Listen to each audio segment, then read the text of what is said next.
Yo, what's going on? Welcome into the show. You're watching Philadelphia Eagles now, and we're live here on Chat Sports on this beautiful Wednesday, November 6, 2024. And as always, no matter where you are or how you're tuned in, we greatly appreciate all of you for making today's Philadelphia Eagles now a part of your day. Coming up, we're going to do what we always do, handle business and serve as the go-to spot for Eagles coverage right here on YouTube. Because anytime we do any type of content, it's informative, insightful, entertaining, thought-provoking, and you have a voice. And it's, of course, a very big week for the Philadelphia Eagles as they get set to travel to Texas to take on the Dallas Cowboys in Arlington. So, coming up, here's the Philadelphia Eagles Now rundown on this Wednesday. And by the way, we go live every Wednesday at 5:30 p.m. Eastern, 2:30, or is that right? 5:30 p.m. Eastern, 2:30 p.m. Pacific. See, I failed elementary algebra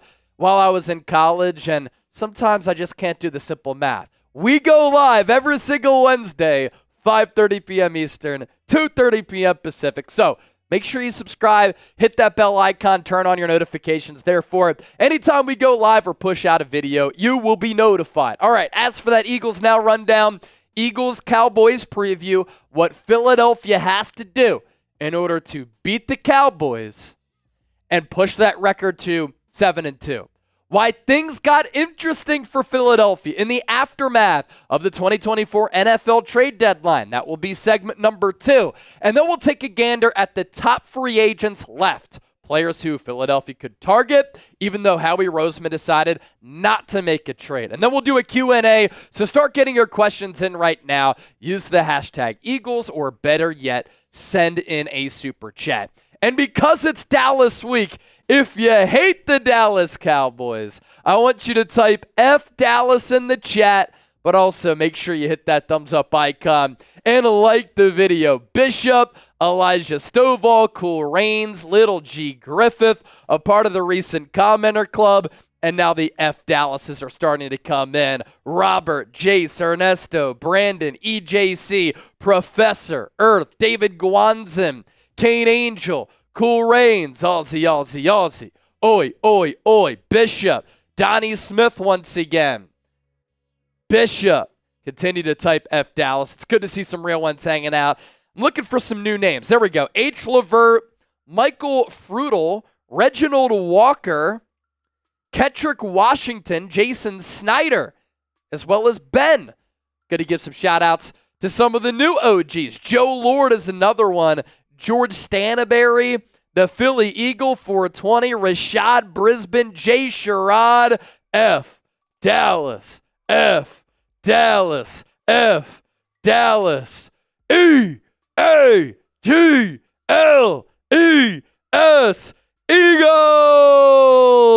Cool Rains making a good point. Let's get the 90,000 subs. Cool Rains, we're a little more than 100 people away from that milestone, so if you haven't hit that sub button, do so right now.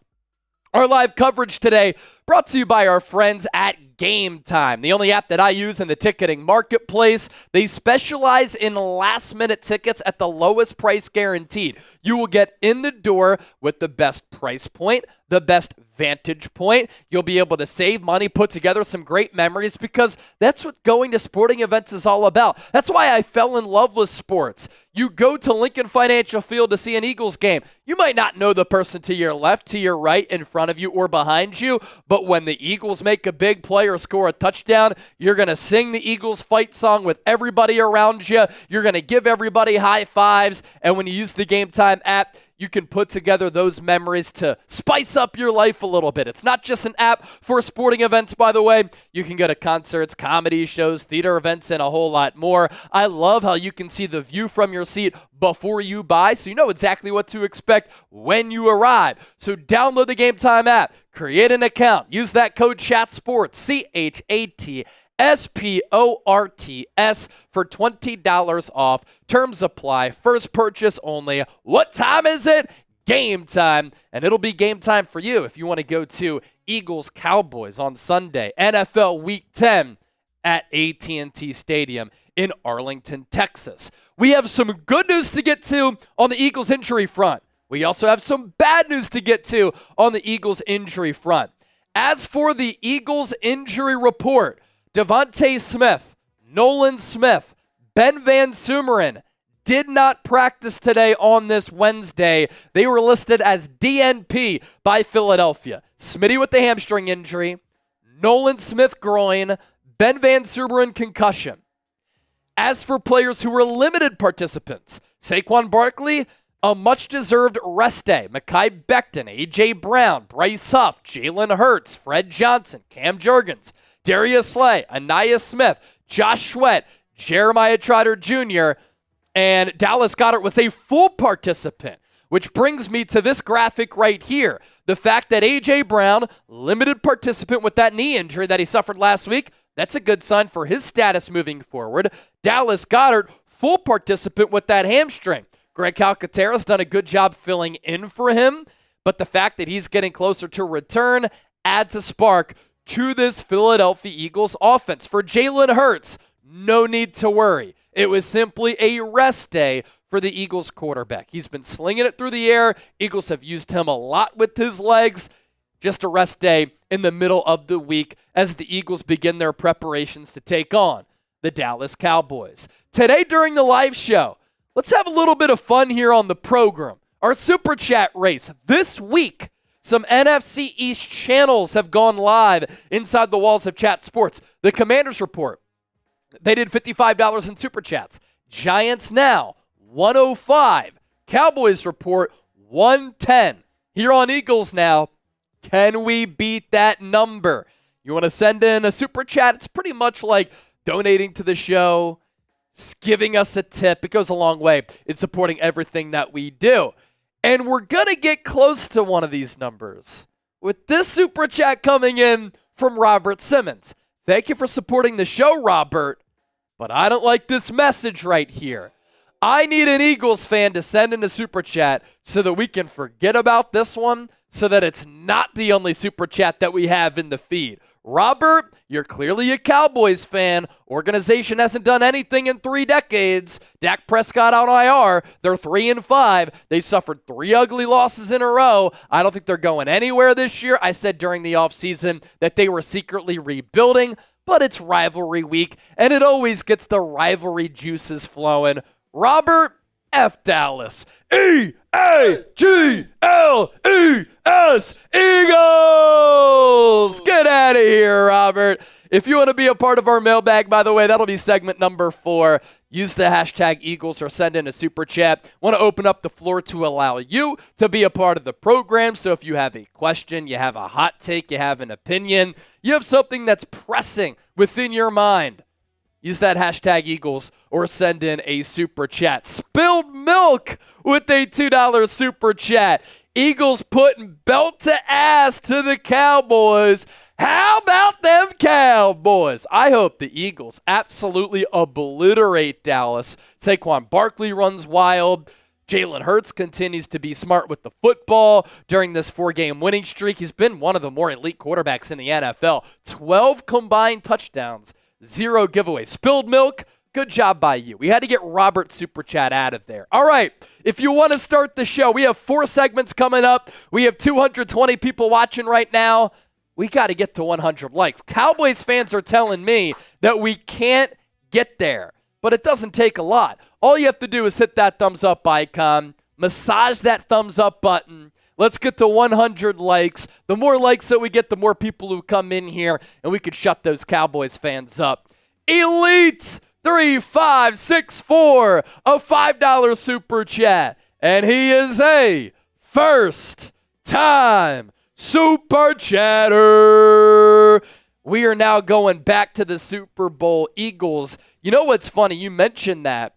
We are going to talk about some Super Bowl odds coming up, and I will unveil where the Eagles are at thanks to our sportsbook partner, DraftKings, so be sure to stay tuned for that. We are 24 likes away from 100. Cowboys fans are saying that we'll never get there and that we can't get there right now. So, if you're ready to start the show, simply hit that thumbs up icon, like the video. If you hate the Dallas Cowboys and you want the Eagles to beat Dallas, I want you to hit that thumbs up icon, like the video, because the motto all week, beat Dallas, beat Dallas, beat Dallas. Recent commenter club, Go Birds, Trey Lasado, Rodney Hyder, Jay Sherrod, a $10 super chat. Joe Lord, a $5 super chat. So just like that, we're closing in on the Washington Commanders as they got $55.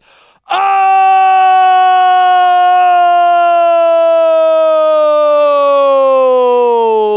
Elijah! $100 super chat. Here's that one from Jay. I'm bummed out how we didn't get a pass rusher or a receiver before the deadline. I think Philadelphia's banking on their players here to continue their development and for some others to step up. On the defensive side of the ball, these young studs have been balling. And then on offense, we saw what Jahan Dotson is capable of, that acrobatic climb the ladder 50-50 catch against the Jags, which came at a big moment of that ball game. I think Philadelphia didn't make a move for a wide receiver because they want to see Dotson develop into that guy. And then defensively, Nolan Smith has been playing really well. They didn't trade away Bryce Huff, and so they want their draft picks and their big marquee signings to put it all together. Joe Lord with the $5 super chat. Nothing like a good old Dallas beatdown. E-A-G-L-E-S, Eagles! Thanks for all the content, boys. And then the heavy hitter, Elijah, one of our super chat MVPs. F Dallas, going to 2 more games. Titans, Jags. We're all wear the new Barkley Hurdle shirt. Oh, very cool. Awesome. And your jersey should be arriving at some point very soon. We sent you the Cooper DeJean jersey. Let me know if you got it already. Obviously, once we put that order in, it's not on us for when it gets there. And then he's also going to Falcons, Giants. Say F Giants.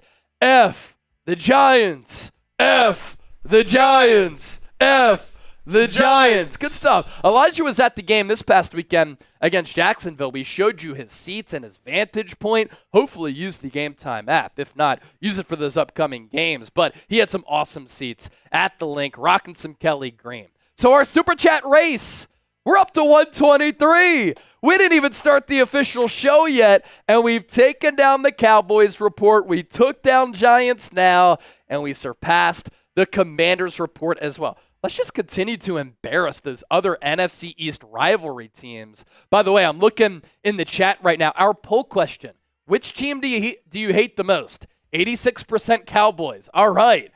6% Niners, 4% Giants and Commanders. Very interesting. I did not see it going that way. All right, if you're ready to start the show, hit that thumbs up icon, like the video. We just got past 100 likes. Segment number 1, we are going to preview this game between Philadelphia and the Dallas Cowboys. It's coming your way right now as the official show begins. So sit back, relax. Let's talk some Eagles.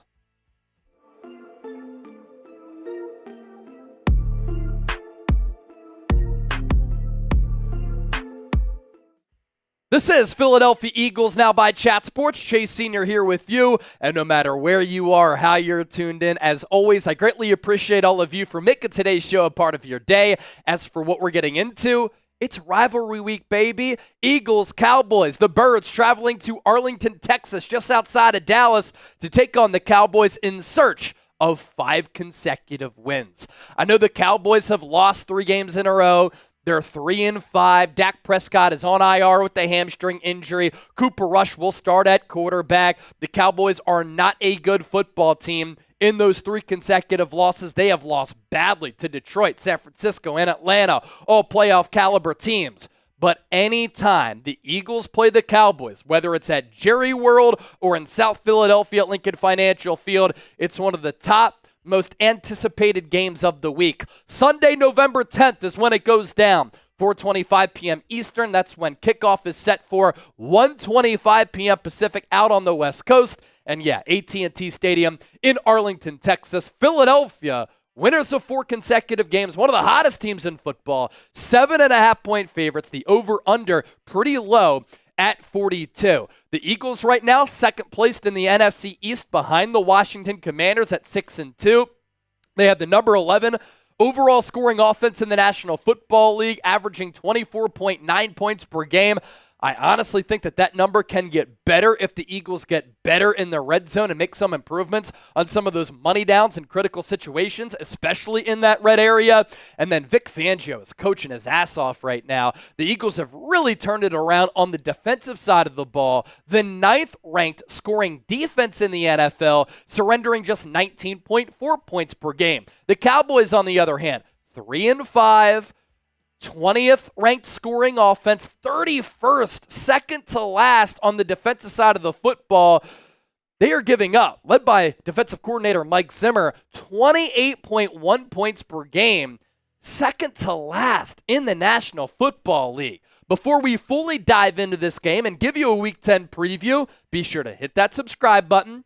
Join the movement on the largest independently run Eagles channel right here on YouTube, but also join us on Sunday. Nobody comes close to reaching the amount of viewers that we put up during our watch parties. It's the best place to experience an Eagles game day outside of being at the actual game. So hit that bell icon, turn on your notifications. Therefore, anytime we go live, anytime we push out a show, you'll be notified. Go Birds. Beat Dallas. That is the motto. My initial thought for this game. These are two teams on opposite trajectories. The Eagles are rolling right now, playing well defensively. Complimentary offensively. Jalen Hurts has been playing like one of the top quarterbacks in the National Football League during this 4-game winning streak. Saquon Barkley's playing like the NFL Offensive Player of the Year. The Eagles have one of the top wide receiver tandems in the NFL. Kellen Moore, Vic Fangio doing a good job on their respective sides of the football. And so Philadelphia right now is confident, and they found that identity. The Dallas Cowboys don't have an identity, and they're free-falling right now.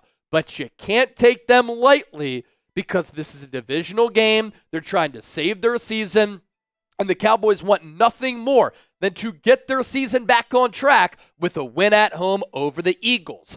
Why you can't take this team lightly? I get it. Dak Prescott is out, but Cooper Rush is a viable backup. Prescott, by the way, placed on injured reserve after suffering a hamstring injury this past Sunday against the Atlanta Falcons. That means because he's going on IR that he will miss at least 4 games. Cooper Rush elevates to be the starting quarterback. Former Niners draft pick Trey Lance is the backup. And Dak Prescott this year, he goes out of the lineup having played some of the worst football in his career. He's tied for the 3rd most interceptions in the NFL with 8.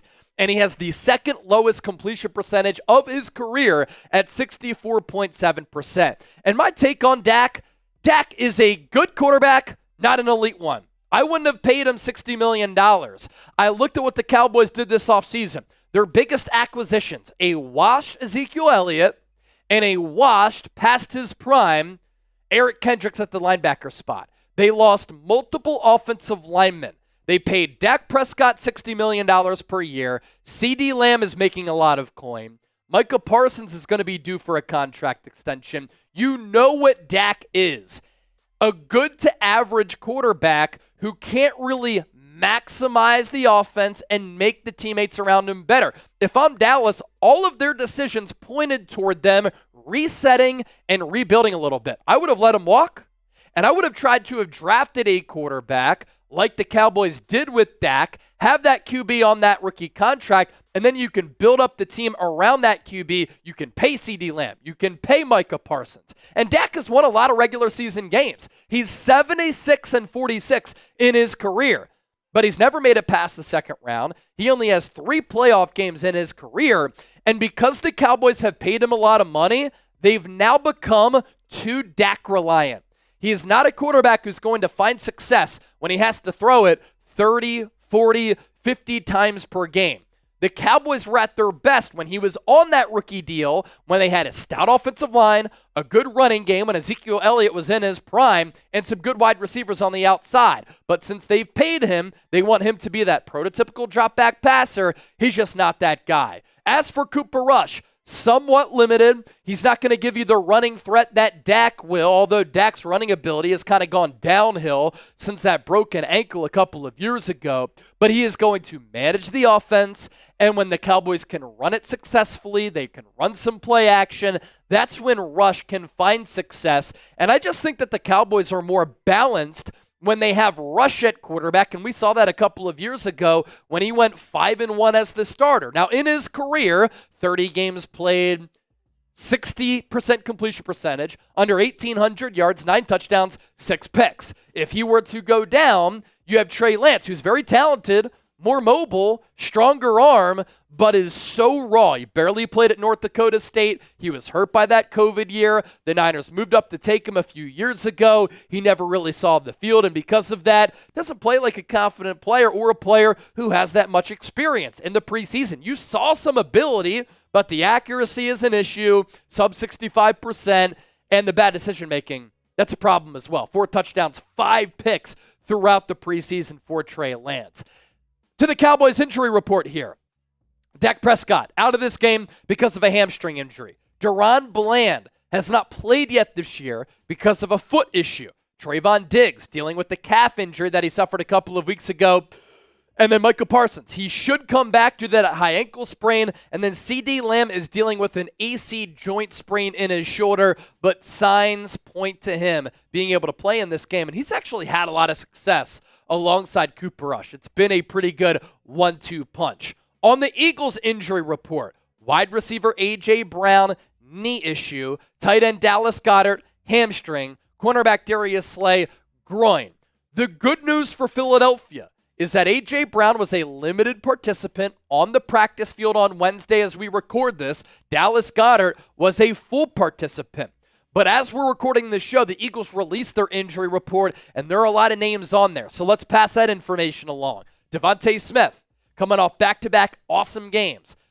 A touchdown in each of those ball games. Against Cincinnati, against Jacksonville. Did not participate because of a hamstring injury. Nolan Smith did not practice because of a groin issue. Ben Van Sumeren, concussion. These following players, limited participants. Saquon Barkley, rest. Mekhi Becton, ankle. A.J. Brown, knee. Bryce Huff, wrist. Jalen Hurts, rest. Fred Johnson, knee. He had a brace there. Cam Jurgens, wrist. Darius Slay, groin. Anaya Smith, ankle. Josh Sweat, hip. Jeremiah Trotter Jr., hip. And then, as I mentioned, Dallas Goedert, a full participant. The Eagles in this game, regardless of injuries, how healthy they are, they have an opportunity to put the fork in Dallas. On the other sideline, the Cowboys have an opportunity to save their season. They become 4-5. A wild card spot puts them in the hunt there. So who you got in this game? I'll give you my prediction coming up a little bit later. PHI for the Eagles, DAL for the Dallas Cowboys. Get those predictions in down in the comment section right now. Our sponsor for today's Philadelphia Eagles, now our friends at Game Time, the best app in the ticketing marketplace.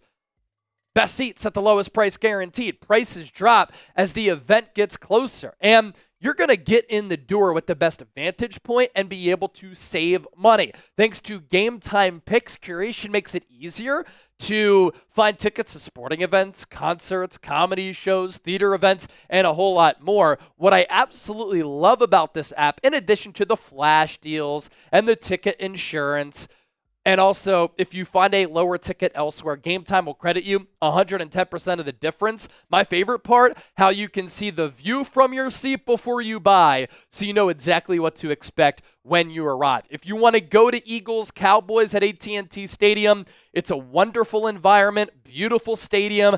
I suggest you go to Texas Live before it. It's very much like Xfinity Live in Philadelphia in the sports complex, but a bigger and better version, in my opinion, and I'm saying that about my hometown in Philadelphia. So download the app, create an account, use the code CHATSPORTS, CHATSPORTS, for $20 off. Terms apply. First purchase only.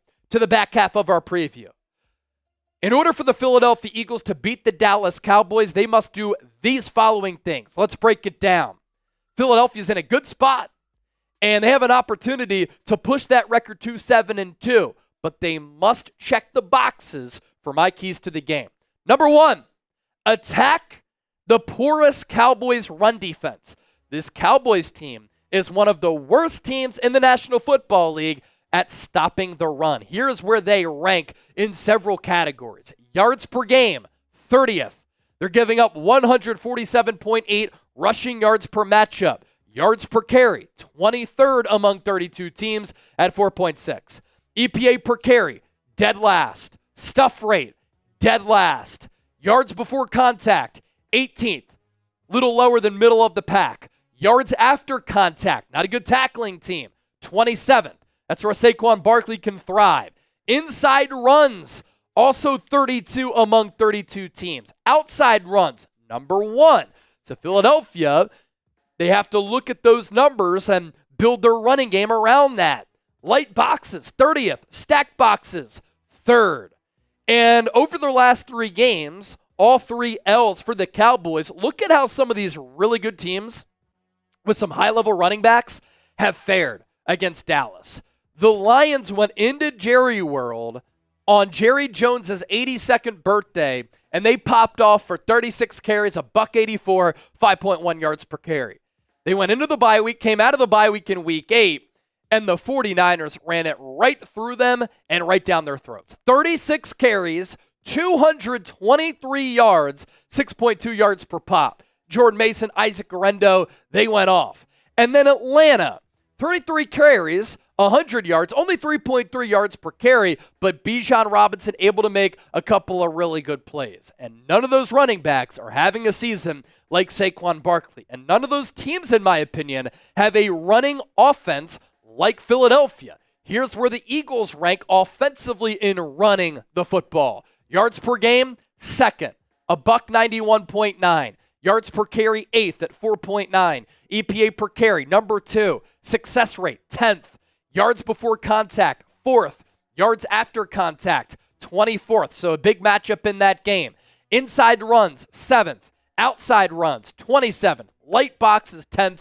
And stack boxes, 5th. As for Saquon Barkley and how he's faring this year, he is 2nd in the NFL in rushing yards per game. He is 4th in the NFL at yards per carry at 5.9. His EPA per carry is 12th, if you love the analytics there. His success rate is actually pretty low, 41.4%, 24th, but he's such a home run hitter where sometimes he won't pick up a big chunk and then he'll pop some long runs and really change the complexion of the game. Yards after contact, he is 8th, and explosive runs. This is where the Eagles have made their money.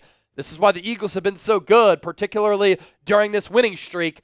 Number 1 in explosive runs with 23 this year. My prediction in this game, I do think that Saquon Barkley can have a good ball game, but the Eagles have used him a lot. They need to conserve him a little bit. My prediction, Kenneth Gainwell scores his first touchdown of the season.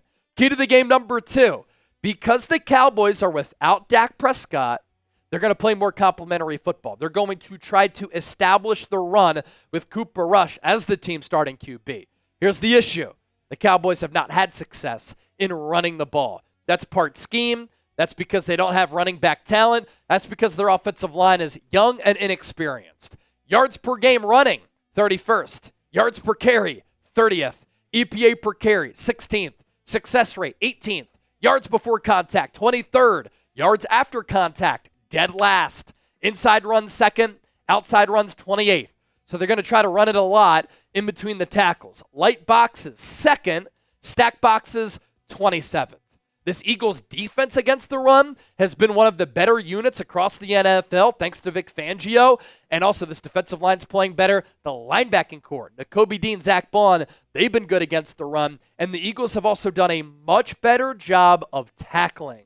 That was a problem early in the year, especially against Tampa Bay. It was a glaring weakness last year. But the Eagles defense, they're 12th in yards per carry allowed at 4.4. Rushing yards per game, they're 5th. Rush play percentage, 39.8%. That is 8th. Key to the game, number 3. DeVonta Smith dealing with the hamstring injury. We'll see if he plays. We'll see if A.J. Brown plays. If A.J. Brown can't go and DeVonta Smith is okay, the Eagles have to make it a point to get DeVonta Smith going. They wait too long, in my opinion, to target him and get him in a groove.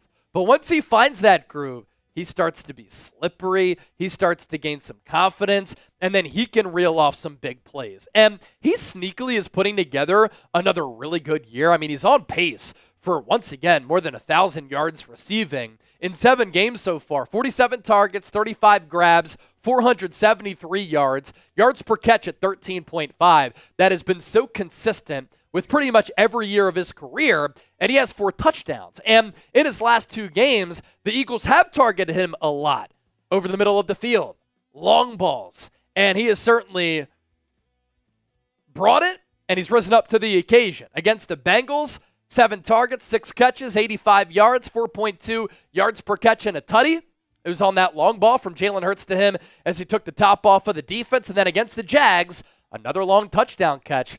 6 targets for the game, 4 grabs, 87 yards, 21.8 yards per catch, and a touchdown. Trayvon Diggs is banged up. Duron Bland is banged up. We'll see if he makes his season debut. This Cowboys defense in general just isn't all that good, and the Eagles have to take advantage, which brings me to key to the game number 4.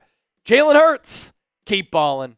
During this 4-game winning streak, he has been playing like one of the top quarterbacks in the NFL. Accurate, decisive, making really good decisions with the football, playing clean games. And we've really seen him return to that 2022 form where he can hurt you with his arm, but then he offers you that dual threat. He looks a lot faster and explosive in running the ball. And because the Eagles have weapons on the outside, they have one of the top offensive lines in football, because he has Saquon Barkley in that backfield, we've seen that lead to Hurts being able to have more vacant running lanes and open running lanes.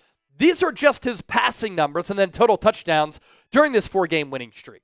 Against the Browns, 16-25 coming out of the bye, 264 yards through the air, 64% completion percentage, 2 total touchdowns. Against the Giants, very efficient, but the Eagles ran for 250-plus yards, 10-14, $114. He completed 71.4% of his throws, 3 total touchdowns. Against the Bengals, completed 80% of his passes, 16-20, 236 yards, 4 total touchdowns. And then against the Jags, I really think this Bengals and Jags game, 2 of the top games that he's played in recent memory, 18-24, 230, 75% completion rate, 3 total touchdowns. So during this 4-game winning streak, that is 12 combined touchdowns and 0 giveaways. Not just interceptions, 0 giveaways in general. And then lastly, what the Eagles have done during this 4-game winning stretch,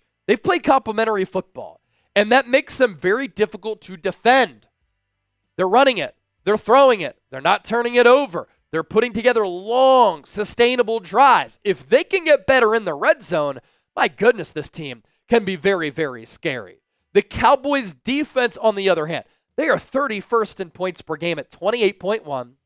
They're 27th in yards per game at 364.8.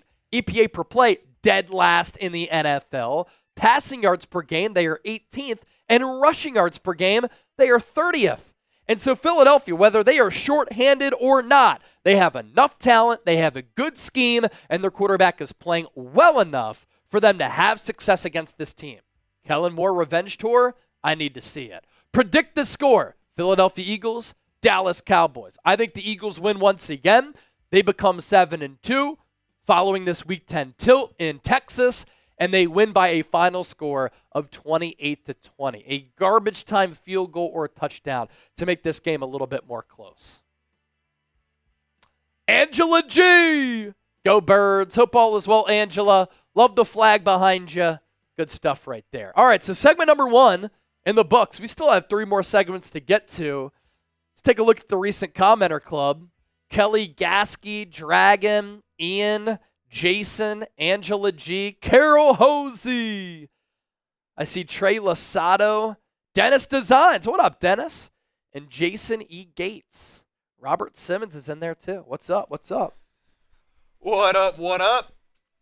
Start getting those questions in, mailbag flow. Got a mailbag coming up. Philly, baby. Mailbag coming up. Last seg.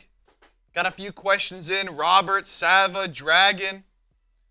Use hashtag Eagles. Get on the show, baby. Let your voice be heard in front of millions right here on the show. Kate Angel says, non-mailbag question. When was the last time the Eagles beat the Cowboys while wearing Kelly green jerseys?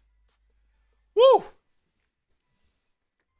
Are you asking, or is that a trivia? Do you know the answer? Or are you asking us? Because I don't know. No. Do you know? Off the top of your head? What do we got? Kane had a non-mailbag question. Last time the Eagles beat the Cowboys in their Kelly Greens. Oh, man. I mean, it may have been in the 90s when they were actually wearing them before they made the switch to midnight greens, because last year they played the Dolphins, Bills, in the Kelly Greens. I think that was it, right? Or was it 3 games? They definitely didn't beat the Cowboys in that. Yeah, they didn't play the Cowboys in the Kellys, so it's been a while. And then before that, it was the 2010 season.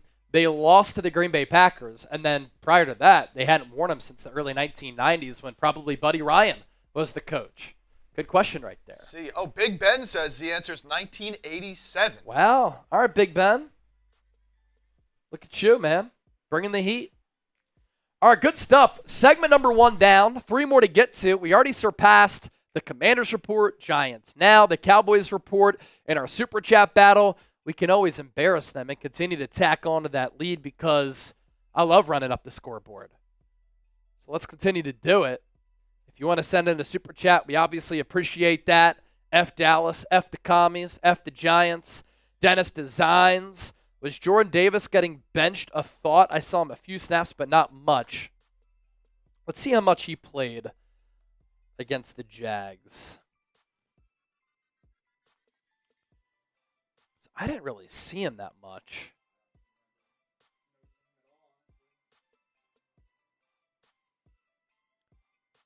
Okay, it looks like he played 23 snaps, 39% for the game, which was behind Milton Williams, behind Jalen Carter, who played 52. Yeah. So his snaps have gone down a little bit. Look, I like Thomas Booker. I like Moro Ajomo. I like Milton Williams.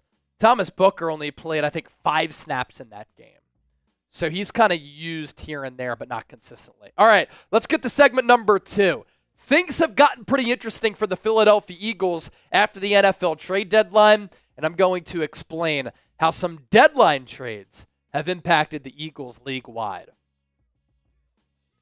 Hey there, welcome into the show. I'm Chase Sr. You're watching Philadelphia Eagles Now by Chat Sports. Thanks for hanging out here with me. And coming up, things really got interesting for Philadelphia following the NFL trade deadline. And in speaking of that, how did the deadline trades across the NFL impact the Eagles? It's all coming your way right now. Sit back, relax, and let's talk some birds. And I hope that you enjoyed the show. I also hope that you hit that subscribe button because we're closing in on a pretty special milestone of 90,000 subscribers. We are 114 people away from reaching that number, which will then put us 10,000 away from 100K. And once that happens, we're getting that silver plaque from YouTube.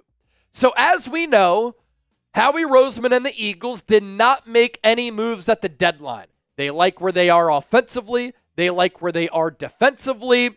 And we had talked about this on the show. We had an indication, we had a feeling that this was coming because Nick Sirianni said this, and then we'll get to what Vic Fangio had to say about the defense. First, the Eagles head coach said this 2 weeks ago. I love the team that we have, and I think this team is really coming together. With that being said, I know we're always looking for ways to improve our team. I know Howie is the best at that, of always looking at ways that he can improve the club. I admire that and value that with how he goes to work, but like I said, love the guys that we have. I think we're coming together really nicely as a team, but we'll see how this next week plays out. Each year is different. Again, like I said, any way that we can make the team better, I'm always up for that. As for what Vic Fangio said this week, and really the Eagles don't need an addition and didn't need an addition offensively. It was always, okay, are they going to bring in a defensive tackle, edge rusher, linebacker, corner, safety? But Fangio really likes his unit. It's hard to improve your team drastically this time of the year.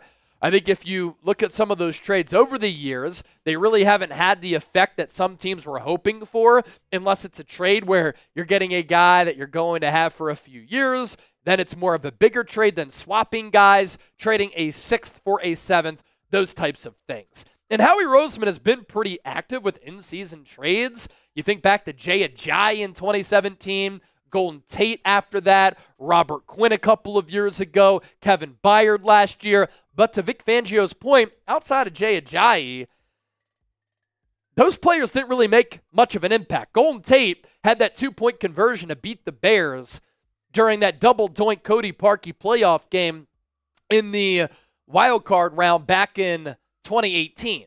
But other than that, those other plays didn't really have much of an impact. And you can kind of see where the Eagles are at with their decision-making on this front. They like their club. They like their talent. They like how they're seeing some development from some of these marquee young players who they invested draft capital into, and then other players who they spent on in free agency. Going into Week 10, the Eagles are 11th offensively in points per game, 6th in yards per game, 10th in yards per play, 12th on third downs. They need to get better in the red zone, 15th there. They're at 56.6%.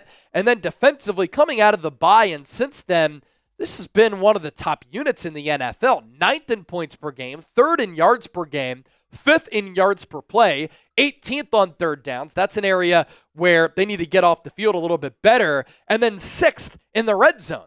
So while they're giving up some third downs, they do buckle down in the red area, but that's an area that you worry about, especially if you take on some upper echelon quarterbacks in the NFL. And then on top of the talent overview for this Eagles team that Nick Sirianni, Howie Roseman, Kellen Moore, Vic Fangio were looking at, the division is up for grabs, and it's there for the taking. The Commanders have been spectacular, and they rank very high in a lot of key offensive categories and metrics. They're 7-2, but Philadelphia has 2 games remaining against Washington. So the division is there. I don't think you have to worry about the Dallas Cowboys. We'll see what happens on Sunday. Philadelphia should win that game, but any given Sunday, you never know. And then the Giants are bad, 2-7. They'll be picking in the top 10 in April's NFL draft. And then you flip the page to the NFC playoff picture. You want to see Philadelphia climb up the standings here.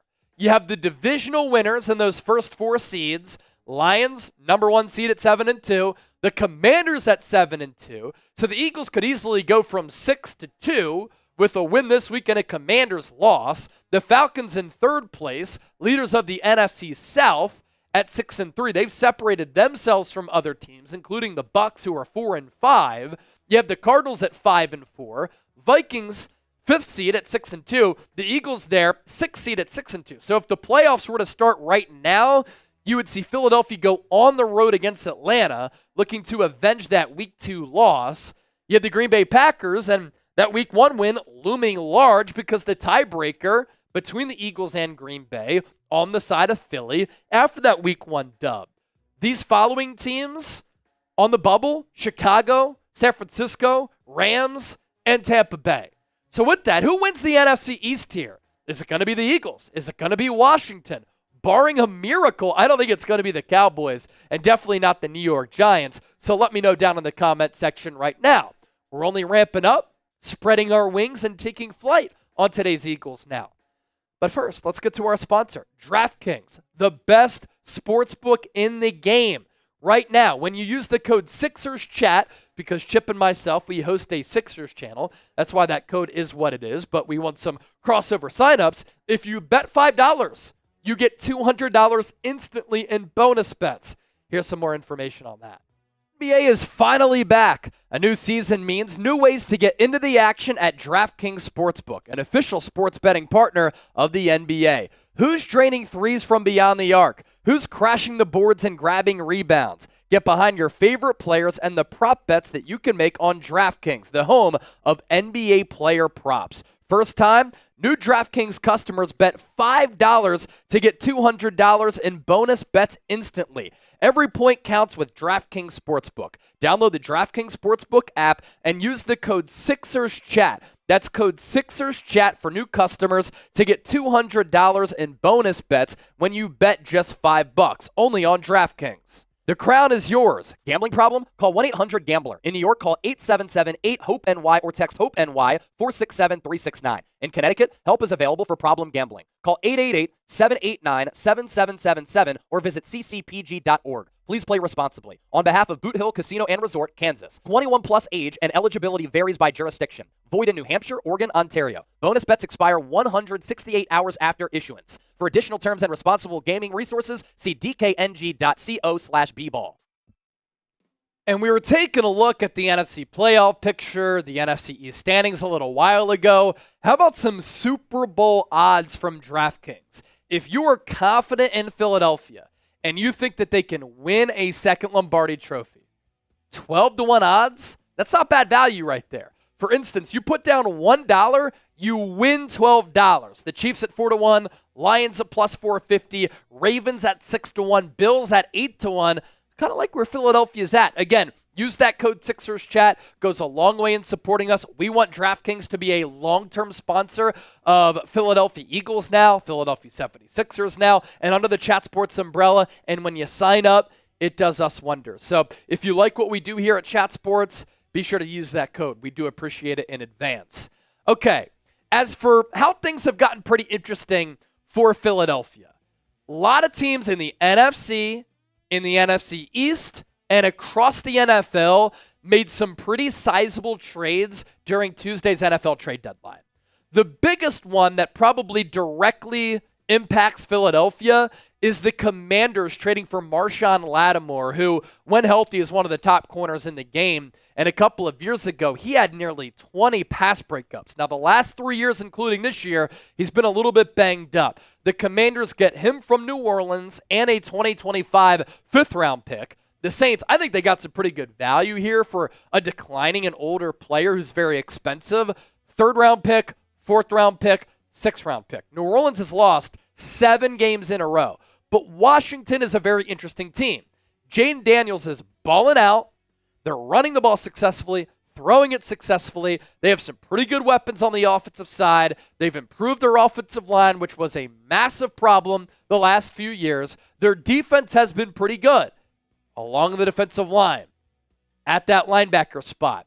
They have struggled, though, to defend top wide receivers. And you think about Philadelphia, A.J. Brown, DeVonta Smith. You think about Dallas, C.D. Lamb. You think about the Giants, Malik Neighbors. Some of the other really good wide receivers across the NFC, Justin Jefferson. And so the Commanders go all in for a player in Marshawn Lattimore who, when healthy, one of the top corners in the game. Good range, good ball skills, plays with a lot of swagger, plays with physicality. And the Commanders are in a spot where they're leading the division. They're off to a tremendous start. They've been one of the top surprise teams in the NFL. Jaden Daniels is on his rookie contract. So go all in while your quarterback is making pretty much nothing and take advantage of that quarterback being on his rookie contract. Because if it's trending the direction that we think it's trending, Jaden Daniels, after his rookie contract comes to a close, could be making $60, $70 million if he continues on this trajectory. So try to win and win big right now while he's on that rookie deal and under team control, cost-controlled asset for the next 4 or 5 years. As for the Dallas Cowboys, I think that Jerry Jones got fleeced here. You think about DeAndre Hopkins and Deontay Johnson and Devontae Adams. Those wide receivers are much better than Jonathan Mingo, and they all went for something similar here. I know that Jonathan Mingo was a second or third round pick 2 seasons ago out of Ole Miss. He has some pretty good size. He runs pretty well. The Cowboys are missing a number 2 behind C.D. Lamb. I'm just not sure that Jonathan Mingo is a good player. And so the Cowboys are giving up a 4th round pick for him. As for another team, which could be in the way of Philadelphia, making things interesting in the NFC, the Detroit Lions. Number 1 scoring offense in the NFL, a really good defense, but they lost Marcus Davenport earlier this year for the season, one of their edge rushers who they signed in free agency. Most importantly, they lost Aiden Hutchinson, who is on his way to maybe becoming Defensive Player of the Year. he was having a sack party week in, week out. And so Detroit knew, and this is why they were working the phones looking for a pass rusher, that they needed to bulk up the pass rush in trying to apply pressure on the opposing quarterback. Za'Darius Smith is a player who, wherever he's gone, he's been very productive at getting to the quarterback. He's a little bit older, a veteran, but still has some gas left in the tank. And all the Lions had to give up was a 5th-round pick and a 6th-round pick over 2025 and 2026, and the Lions get back a 7th-round pick. And so that's a player that I really think is going to help Detroit. Pittsburgh and the Jets also making a trade. Now, this isn't in the NFC, but the Eagles are going to play Pittsburgh later this year. They've been looking for a number 2 wide receiver behind George Pickens. Could Mike Williams be that guy? I tend to think that he's a little bit more washed as compared to being an impactful player. He is coming off a torn ACL from last year. Is he trying to get that knee up to speed? Maybe. Russell Wilson's playing pretty well. They're running the football successfully. Wilson is throwing the long ball with success. And the Steelers have one of the top defenses in the NFL. They get Williams to bulk up that receiving core for a 5th-round pick, and they add an edge rusher as far as depth goes. Preston Smith is not the player that he once was, but he's a pretty solid player who is a veteran in this league who I think is going to be able to help that Steelers pass rush, a Steelers pass rush that doesn't really need a lot of other players in getting after the quarterback. This is just yet another player that they're adding to the cupboard, and they get him for a 7th-rounder. As for Kansas City, still undefeated, the only undefeated team in the NFL. They have played in so many close games this year. That's their comfort zone. That's the sign of a championship team. They have this ability to come back. They have this ability to win all of these close games. And Brett Veach, Northeastern Central Pennsylvania guy, is doing a great job of making aggressive moves and has done a great job at making impactful moves throughout his tenure, obviously, but this year going into the deadline. They trade with the Patriots. They send away a 6th-round pick for Josh Uche, a pretty solid rotational edge rusher who made his impact be felt a little bit against the Tampa Bay Buccaneers on Monday Night Football. And then they trade with the Titans for DeAndre Hopkins, and they give up a conditional 4th-round pick. I loved that trade at the time. The receipts are there. I talked about it on my Instagram page. Everybody was trying to tell me, D-Hop's washed. He's playing on one leg. I'm like, hold on. He had awful quarterback play in 2023, still had more than 1,000 yards, and where can D-Hop help Kansas City?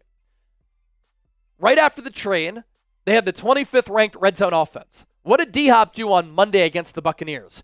2 red zone touchdowns.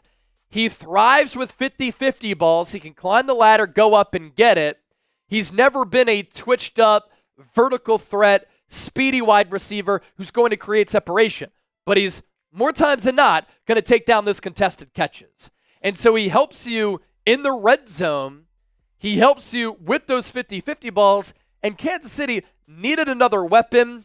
And we saw that Mahomes and D-Hop already on the same page. That is scary, and he's very difficult to guard because of his physicality. And then Baltimore, Carolina. This is a team that also the Eagles will be playing this year. Deontay Johnson, solid wide receiver. His stock has gone down from a few years ago when he was with Pittsburgh. He has some drop issues, but it's another weapon for Lamar Jackson. And so what's the theme here? Why are things getting interesting for Philadelphia? Think creatively here. Think out of the box, because other teams who were in the Super Bowl window got better at the deadline by being aggressive. Howie Roseman didn't, but I still think Philadelphia is plenty talented to make a deep run. So my closing thoughts, Philadelphia is still Super Bowl contenders. And if they can play up to their potential, and if Nick Sirianni can get his head out of his ass in some of these game management situations, Philadelphia could be a special team. And that's why the odds makers have the Eagles with the 5th best Super Bowl odds in the NFL. Behind Kansas City, who made a move. Detroit, who made a move. The Ravens, who made a move. Moves, too. They traded for Deontay Johnson and Tre'Davious White, and then the Buffalo Bills, where Josh Allen is balling out right now. If you enjoyed today's show, give me a real one down in the comment section. And as always, thank you so much for your support. Dennis Designs! EAG!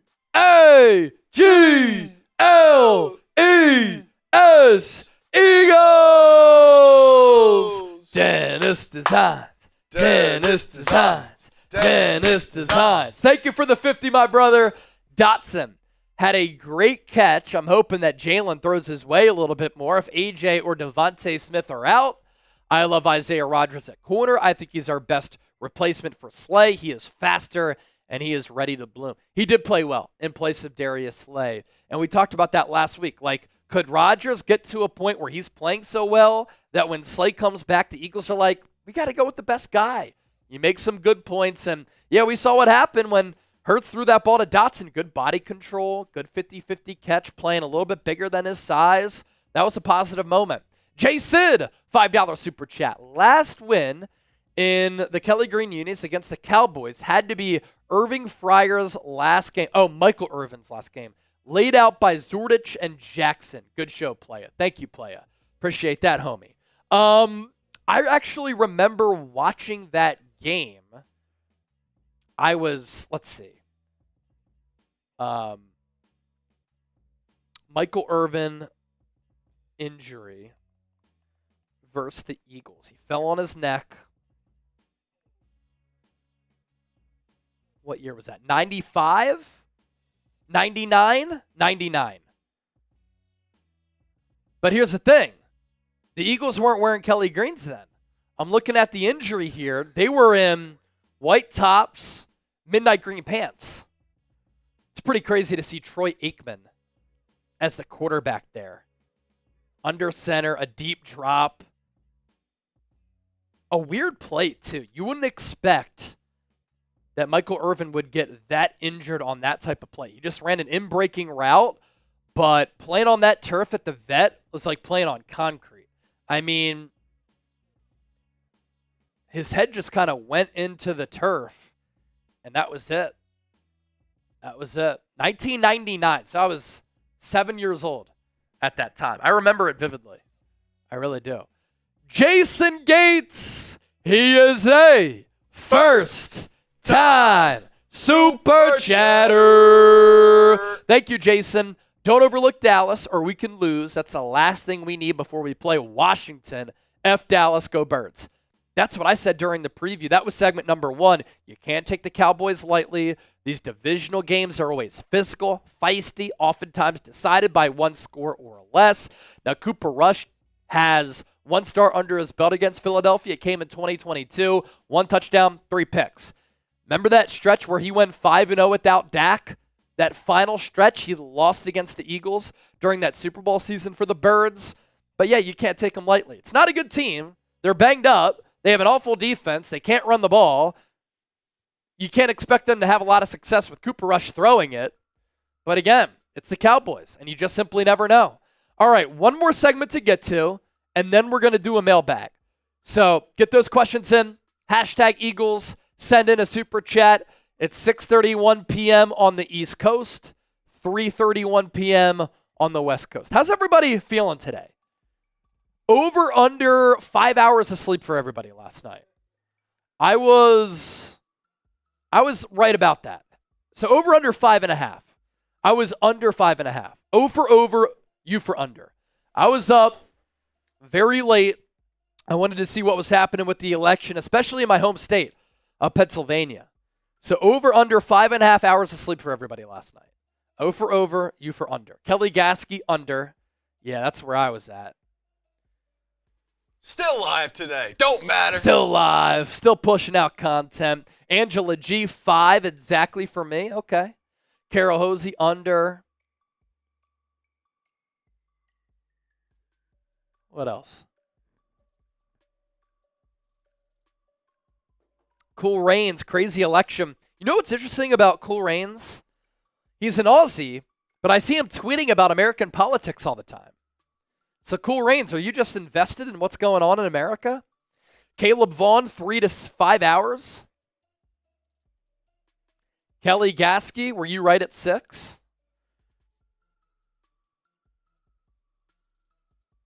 Kelly kicking at 6.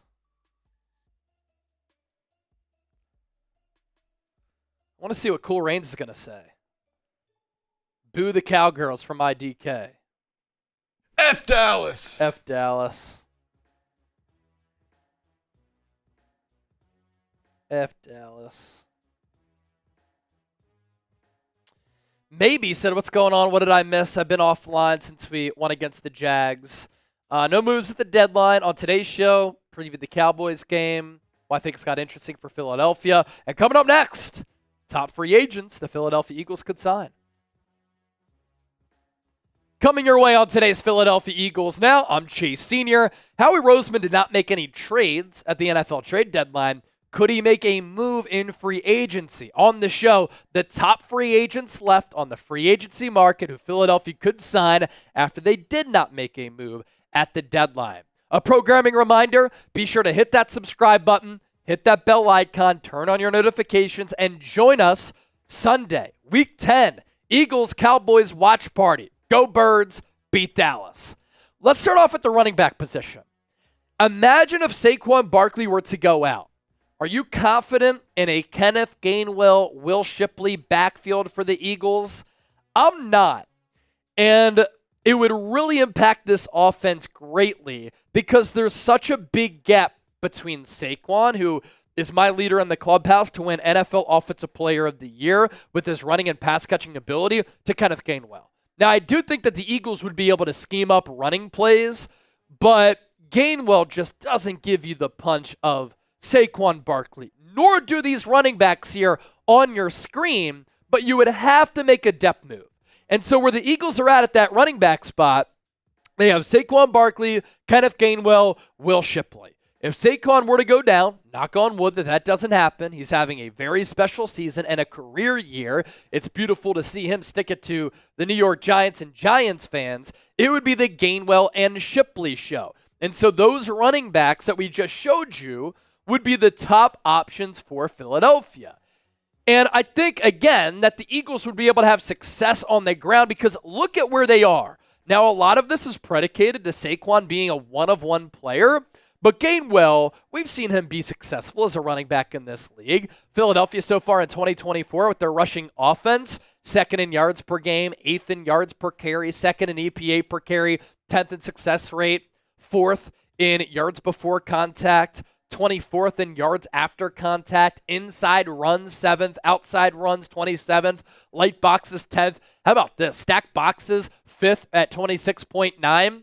And with Saquon, explosive runs. He is number 1 in the NFL with 23 explosive runs. That's where there would be a sizable difference between Barkley and Gainwell, because Gainwell doesn't have that vision, the quick jump cut ability, the explosiveness. After all, Saquon is backwards hurdling dudes. And among all running backs, he's 2nd in yards per game, 4th in yards per carry, 12th in EPA per carry. Success rate is 24th. But he's such a home run hitter, and he's also very strong. Yards after contact at 8th. Some people wanted Philadelphia to bring in a wide receiver at the deadline. Howie Roseman did not do that. Hopefully, Jahan Dotson can get going a little bit. The top wide receivers available, Michael Thomas, who was tweeting a lot about Derek Carr over the weekend after Carr was throwing picks. Robbie Chosen-Anderson, the former Temple legend. Chase Claypool, cooked. James Washington. Hunter Renfrow would be an interesting player coming out of the slot, but something has to be up there for other teams to not give him an opportunity because he's been productive. Is he just past his prime as well? Because I do think that he could be a decent option when healthy coming out of the slot with that short area quickness, and that wiggle to get free out of the slot. Of course, Philadelphia is loaded at that wide receiver spot. A.J. Brown, the number 2 highest graded wide receiver in the NFL, according to Pro Football Focus. 23 grabs, 444 yards, nearly 20 yards per reception. And then his running mate, DeVonta Smith, he's really performed well the last 2 games. I love this wide receiver duo for the Eagles and the connection that Jalen Hurts has with both of those players. Long balls, intermediate balls, picking up yards after the catch. They are both so dynamic. And then you have Jahan Dotson, who, look, he hasn't been targeted all that much. This year, 7 catches for 71 yards. But this is a former first-round pick who's capable of a lot more. Is he playing out of position? Is he used to being that outside guy? The Eagles have used him a lot as a motion man on some of those orbit motions, and that's helped free up Goedert, Brown, Smith, Barkley. But I just think that when you're more vast and diverse, your offense is a little bit better, and that's why I want to see Dotson get more involved. Offensive line depth, little bit of an issue for Philadelphia. There are some decent names left in the free agency pool. We'll start at offensive tackles: Donovan Smith, David Bakhtiari, Charles Leno, DJ Humphries, Dwayne Brown. The best player here is David Bakhtiari, but after he signed that huge deal a few years ago with the Green Bay Packers, injury after injury after injury. It does help that in the place of Jordan Mailata, Fred Johnson has played pretty well. And then you look at some of the top offensive guards, and here, Tyler Steen has stepped in for Mekhi Becton. When Mekhi Becton's been on the field, he's played really good football. But the top offensive guards there, Phil Haynes, Halapoulivaati Vaitai, the former Eagle who started at left tackle in Super Bowl 52 in place of Jason Peters, and he played very well in that game against that Bill Belichick-led defense. You have Mark Lewinsky, Justin Pugh, a Philadelphia area guy who's been touring stadiums, putting together some good content. He didn't have me on his show to talk about the Eagles, so I'm a little bit salty about that, but missed opportunity for Pugh. Hey, if you're watching, I'm here. Tyree Phillips, another offensive guard. He's certainly been up and down throughout his career. For Fred Johnson, a byproduct of Jeff Stoutland University. Of course, there have been some moments where he's played very well. There have been some moments where he has struggled a little bit. When he had to go up against Josh Allen, the Jags' Josh Allen, who is now Josh Hines Allen on Sunday this past week, he struggled. Josh Allen is a player, twitch, bend, one of the top edge rushers in the game. But the week before that, against Trey Hendrickson, he pitched a shutout against him. That's probably why at this point, he's a backup offensive lineman. He's not consistent enough. That's evidenced by the 5 sacks given up. But the emergence of him, the improvements by Tyler Steen, probably has Philadelphia in a safe spot as far as needing an offensive lineman. So with that, this is a natural segue. Do the Eagles need to make a signing? Why for yes and for no? Let me know down in the comments section right now. Game Time, our sponsor for today's Philadelphia Eagles. Now, Game Time specializes in last-minute tickets at the lowest price guaranteed. There are so many elements of the app that I love. Game Time picks, curation makes it easier to save more on sports, concerts, comedy shows, theater events, and more. The all-in pricing tool, you toggle that. It shows you your total up front with no surprise fees at checkout. You get a panoramic view from your seat in the app before you buy, so you know exactly what to expect when you arrive. The lowest price guaranteed, or Game Time will credit you 110% of the difference, and the Game Time ticket coverage. Your purchase is covered with the most flexible customer service policy in the ticketing industry. So if you want to go to Eagles, Cowboys, plenty of tickets available. If you want to go to an Eagles game this year in general, home or away, plenty of tickets available. Take the guesswork out of buying tickets with Game Time. Download the app, create an account, use the code CHATSPORTS, CHATSPORTS, for $20 off. Terms apply. First purchase only. What time is it? Game time. The Eagles could have been in the market for a pass rusher going into the deadline. They elected to not make a move for a player like Zadarius Smith. Instead, the Lions pounced on that. I think the Eagles like where they are as far as young edge rushers on their team. The top edge rushers in free agency, Kamoko Toure, had some decent years with the Indianapolis Colts to start his career. Austin Bryant, Rasheem Green, Shane Ray, Justin Hollins. The pool there a little bit light because teams are always trying to get after the opposing quarterback and ratchet up that pressure. Top interior defensive lineman, Hassan Ridgeway. He's been a productive player at the NFL level. He's kind of slipped over the last couple of years, but he's a player who used to play for Philadelphia 2019 through 2021, and we saw him be an impactful guy. He's 30 years old. Nick Williams can occupy some space there along the interior. Viliami Fehoko, Jordan Phillips, Jonah Williams, rounding out that list. And you think about where the Eagles are at along the defensive line. Nolan Smith, he's been balling. Jalen Carter, Pro Bowl, All-Pro type of season so far. Jordan Davis hasn't been playing as much, but you have Milton Williams, you have Thomas Booker and Moro Ajomo who are playing good at defensive tackle, and I just think that's where the Eagles' thinking is. We spent these draft picks on these players. We have spent some time developing them. Now we're starting to see those returns. Why bring in veterans to get in the way of those young players? That development, it's been huge for Philadelphia for now and in the future. Top linebackers. I don't think the Eagles are going to experiment with Shaq Leonard. Unfortunately for him, he was the best, or at least one of the best linebackers in the game. He was up there with Fred Warner to start his career. He landed that big extension and then a few back injuries. He is just not the same guy. Damian Wilson, Deion Jones has been an impactful player in this league, but not for a few years. Andre Smith, Tay Davis. The Eagles made the right call in letting go of Devin White, who signed with the Houston Texans a couple of weeks ago. Nakobe Dean, during this 4-game winning streak, he has been playing excellent football. Zach Bond, I want to see the Eagles sign him to a contract extension. In coverage, against the run, both Bond and Dean used as blitzers.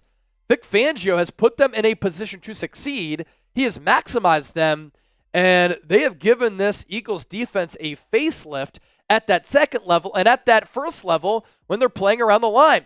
What was so notable about Bond, how about him on the first passing play of the game against Jacksonville, covering Evan Ingram downfield? That was very, very impressive.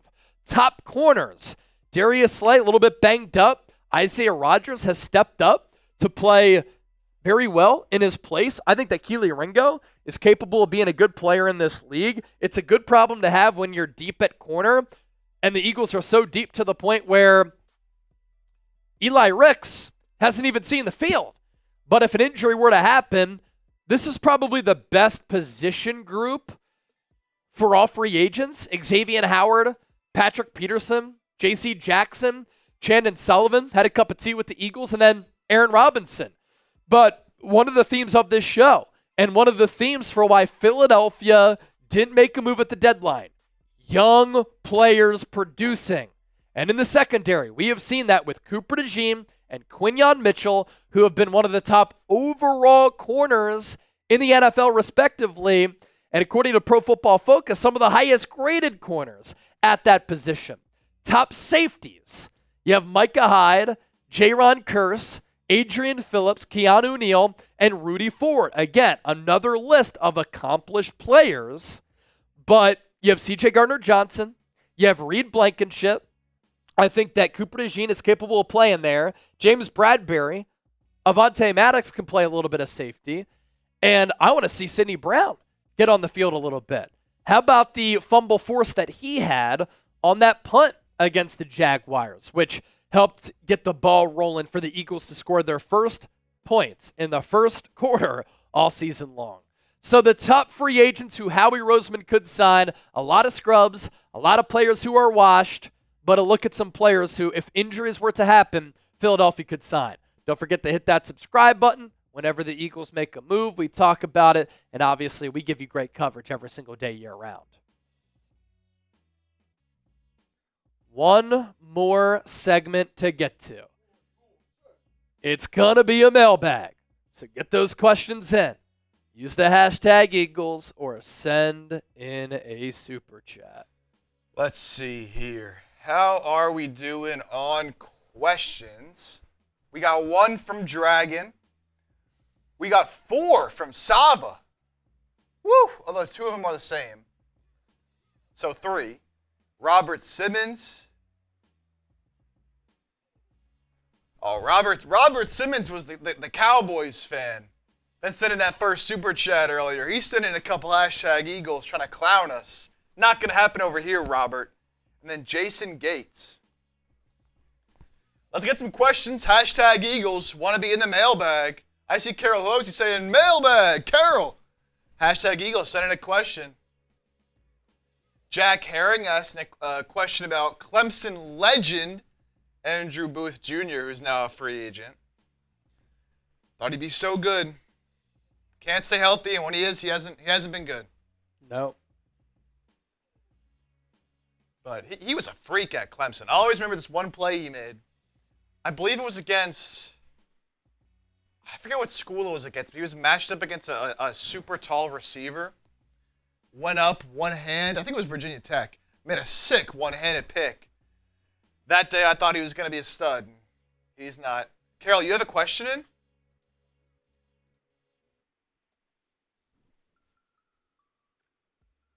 Try it again. I don't see it in our system. Maybe you put like a space or something between the hashtag and the Eagles. Yeah, what do you got, Carol? Sometimes people do that, where there's a space in between hashtag and Eagles. Yeah, I'm trying to go. Yeah. You, Carol, you put a space, so it didn't show up in our system. So just ask that question again and make sure it's hashtag Eagles, all one word.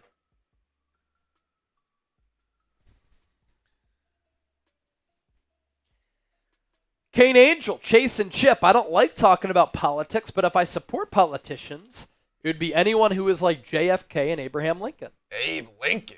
Two pretty legendary political figures throughout the course of American history. See, I used to be a news reporter on television, and so I've covered politics, so I have taken a little bit of an interest because I worked in it. But I agree, it's not a great subject matter to talk about. I hate how divisive it is. I also hate, though, how people can't share their political opinions without getting castrated. It should never determine a friendship or a relationship. That's absolutely ridiculous for me. And if that's the case for you, I think you got to look in the mirror. It's not life and death.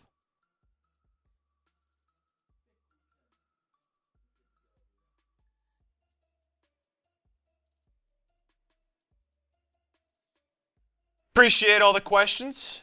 You want to send in a super chat, you'll guarantee to get your question answered at the start of the show. If not, I think we're rocking with some good questions. There we go, Carol.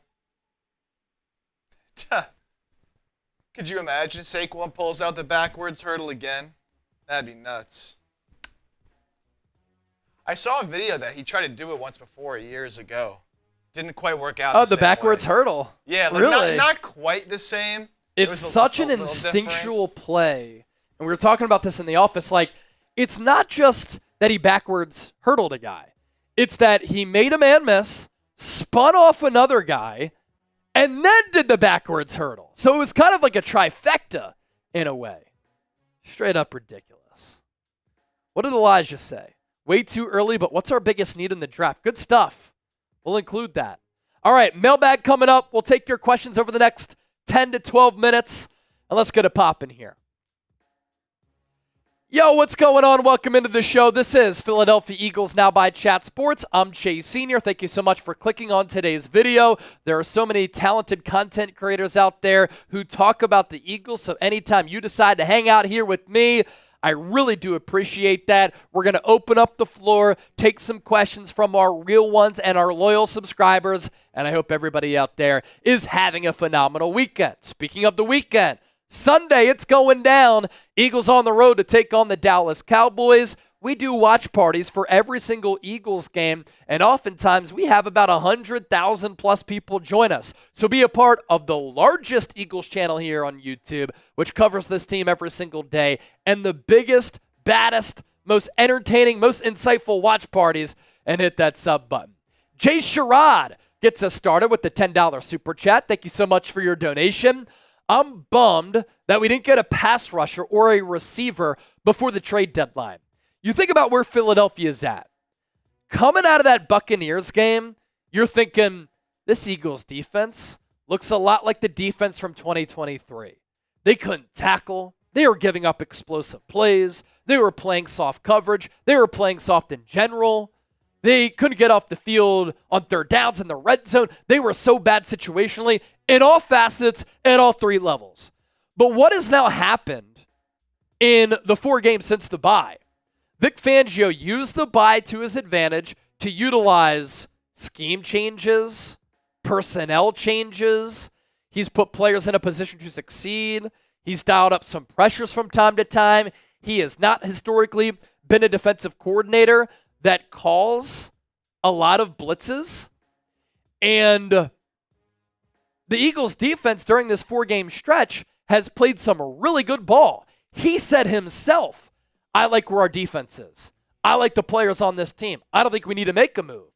And when he has the track record and the resume that he does, and he says that to Howie Roseman, I don't think that Howie Roseman wants to clash with what the Eagles have going on. And so I'll trust Vic Fangio, who has been able to bring the best out of Nolan Smith, Jalen Carter, Moro Ajomo, Thomas Booker, Milton Williams, Josh Sweat, having a much better year this year as compared to last year. Brandon Graham has played well. How about the linebacking play? Nakobe Dean, Zach Bond. How about Christian Parker, the defensive backs coach who Fangio brought in from the Denver days, who has been able to have Quinyon Mitchell, Cooper DeJean step in and cook. Reed Blankenship, C.J. Gardner-Johnson. They've gotten better as the season has progressed at that safety position. Receiver, Howie Roseman traded a third for Jahan Dotson. It's time for Jalen Hurts to target him. It's time for Kellen Moore to involve him more. The guy has plenty of talent. And in speaking of Jahan Dotson, that serves as a good segue to this $50 super chat from Dennis Designs. Dotson had a great catch. I'm hoping that Jalen Hurts throws his way a little bit more, especially if A.J. Brown or DeVonta Smith are out. A little bit banged up this week. A.J. with the knee, DeVonta Smith with the hamstring. I love Isaiah Rodgers at corner. I think he's our replacement for Slay. He's faster. He's ready to bloom. In the spring and in the summer, Isaiah Rodgers was getting first-team reps.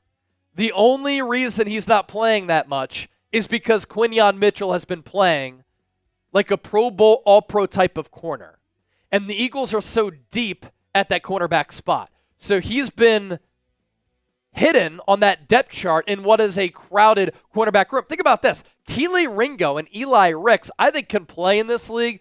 We've barely seen them at that cornerback spot. Should Rodgers play instead of Darius Slay? It is a little bit interesting. I do think that Darius Slay gets the short end of the stick from Eagles fans this year. Prior to missing that game against Jacksonville, he's played some pretty solid football. He really has. But Isaiah Rodgers, he's a really good player in this league. I like his speed. The play that he made against Cincinnati, one-on-one with Jamar Chase, where he reads his eyes, going down the sideline, then turns around, tips that ball up for C.J. Gardner-Johnson, a big play in that game, an elite play. And I thought he played pretty well against Jacksonville too. So with Rodgers, I like him just like you do. For Dotson, 7 catches this year. He is under team control the next couple of years.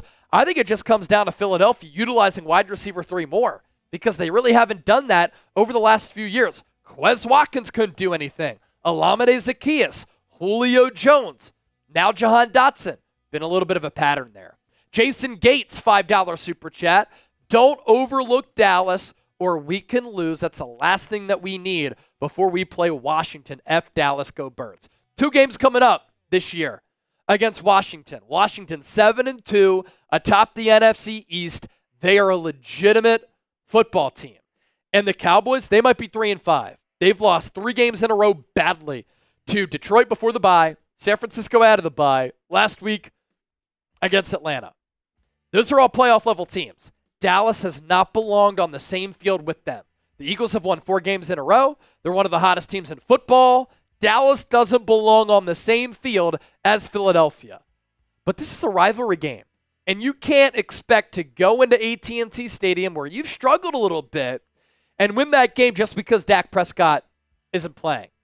While Dallas doesn't have a ton of talent across the board, not a lot of depth, they still have CeeDee Lamb, still have Micah Parsons. Now, the offensive line isn't great. They struggled to run it.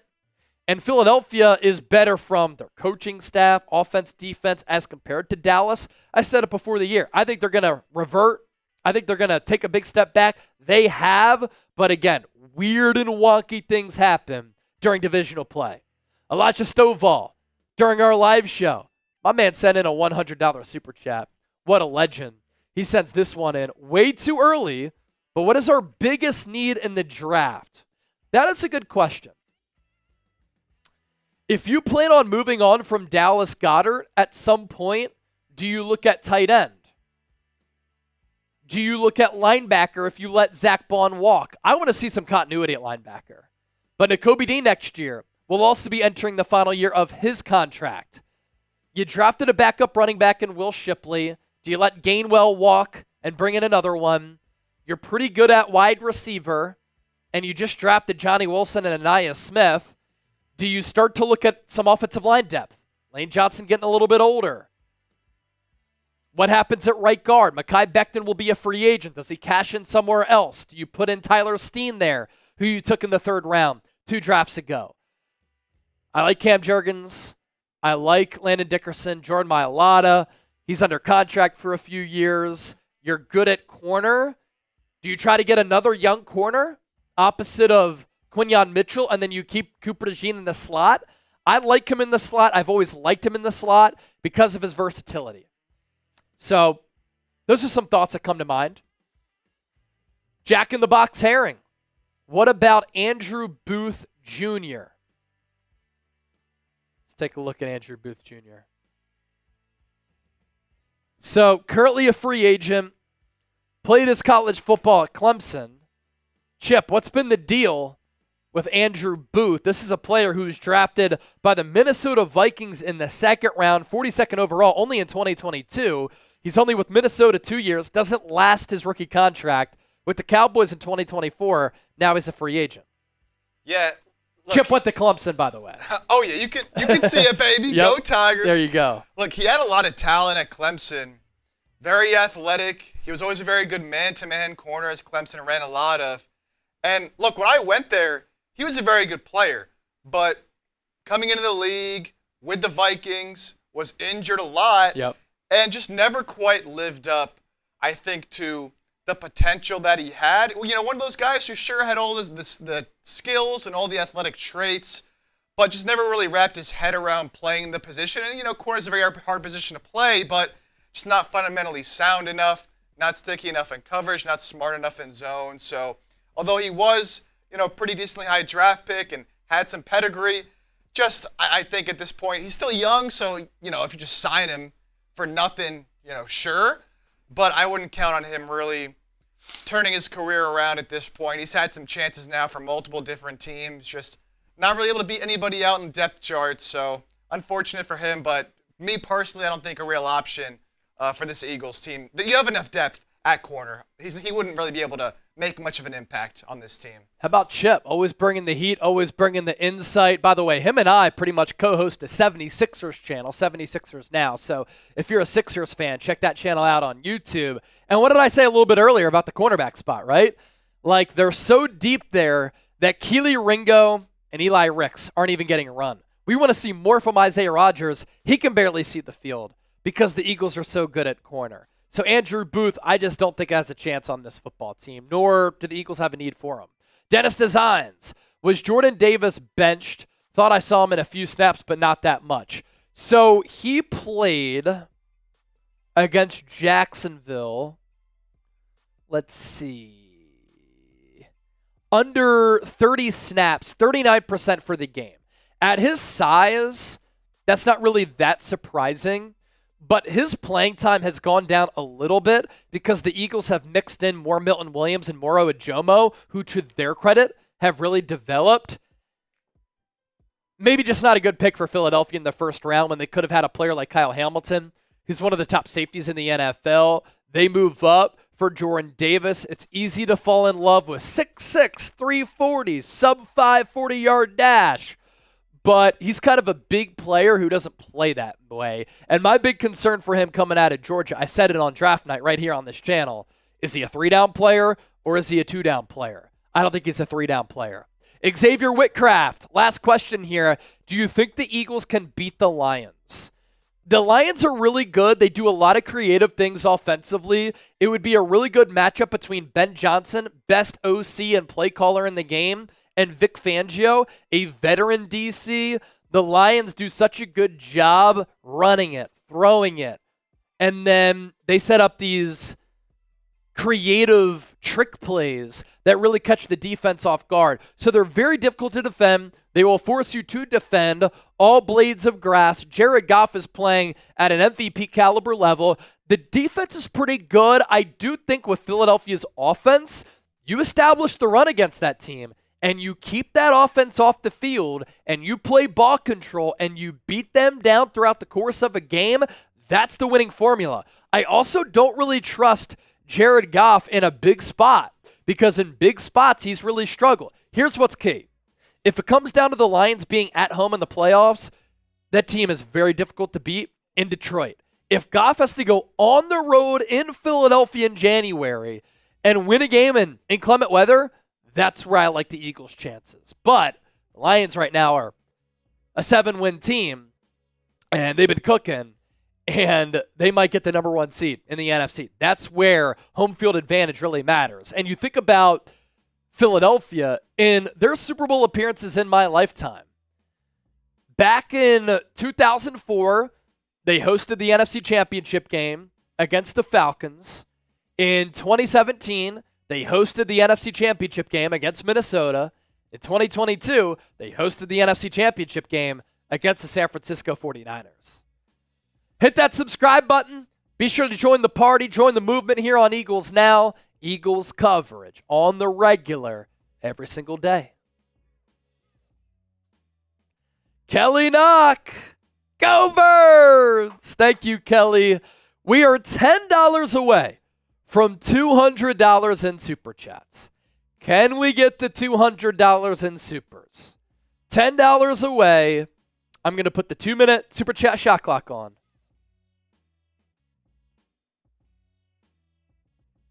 Let me stop it, reset it. 2-minute Super Chat shot clock. We have 2 minutes to get to 200. We did win our Super Chat battle with the Commanders report, Giants Now, and the Cowboys report. So we accomplished our goal for today. Absolutely awesome. We appreciate the support as always. Amari Rivers, I'm back. What's up, Amari?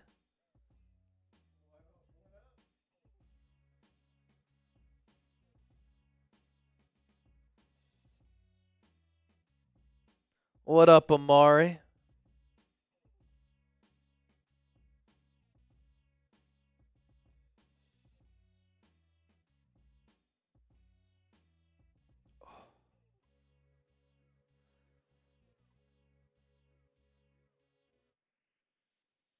Okay, and Angel, after this live stream, I'm going to watch college football live games.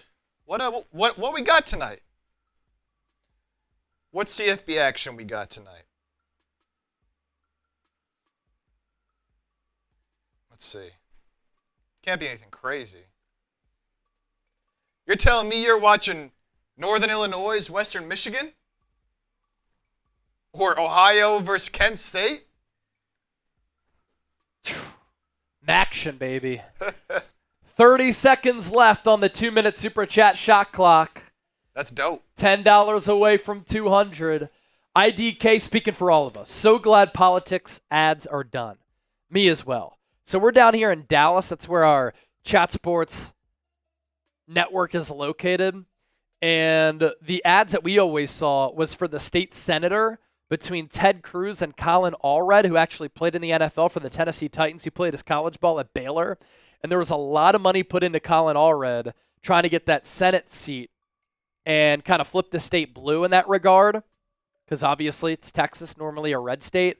So many ads from Colin Allred. So I'm glad that we don't have to see those any longer. Kelly Knock, Dennis Designs, getting us past $200 in Super Chats. Fly, Eagles, fly. No one likes us. And then we'll hop on out of here. Fly, Eagles, fly on the road to victory. Fight, Eagles, fight. Score a touchdown, 1, 2, 3. Hit 'em low, hit 'em high, and watch our Eagles fly. Fly, Eagles, fly on the road to victory. E-A-G-L-E-S, Eagles. No one likes us. No one likes us. No one likes us. We don't care. We're from Philly, fucking Philly. No one likes us. We don't care. No one likes us. No one likes us. No one likes us. We don't care. We're the Eagles, the fucking Eagles. No one likes us. We don't care. One more time. E-A-G-L-E-S. Eagles. All right, we're going to hop on out of here. Thanks for the support today. 4 segments in the can. Hopefully everybody was informed, you were entertained a little bit, and you learned a lot throughout the show. We got to hang out as the Bird Gang. Anytime we can do that, it's always a blast. Plenty of coverage and content to come. Short-form content, long-form content, up until game day. And then on Sunday, Eagles, Cowboys, watch party right here on the show. F Dallas.